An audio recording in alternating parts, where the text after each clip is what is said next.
umiiyak na naman. Han. Shh. Make sure wala kayong nakalimutan ha, bago tayo pumunta yung airport. Okay na, Han. We are all set to go.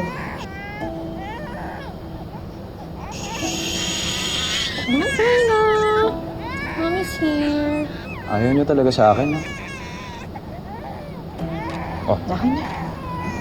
Shh, don't cry na, oh, diba? Hello?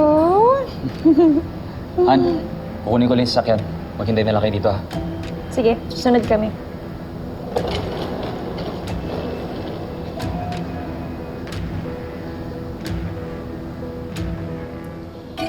Lalayo lang muna tayo, anak, ha? Para lumakas. Para gumaling. Para mas mapatunayan natin na mas deserving tayo. Nakarapat-dapat tayo.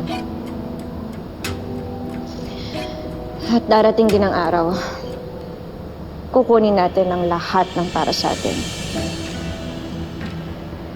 Dahil ikaw ang tunay na magmamana ng lahat ng meron sa mga Torre Campo.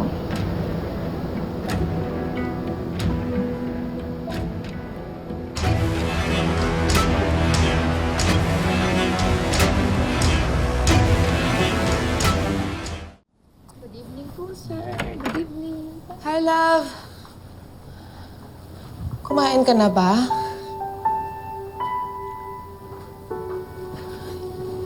Ikaw ba, kumain ka na? Alam mo, sabi ni Doc kanina sa clinic, nag-gain daw ng konting weight si Jasmine. Pero napapararing pa rin ako, love. Hindi mawawala yung kaba na baka may mangyari ulit. Normal lang na matakot, love. Lalo na galing tayo dun sa pinagdaanan natin. Pero hindi mo kailangang suluhin yung pagiging malakas ang loob.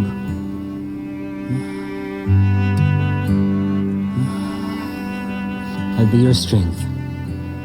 Kapag bibigay ka, ako ang hahawak.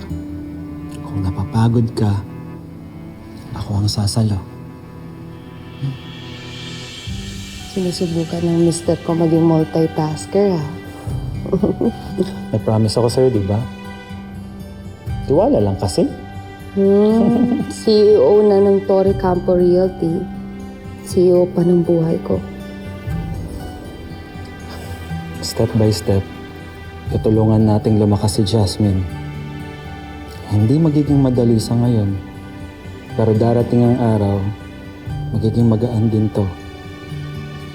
Aabot tayo doon, ha? Tayo. Buo.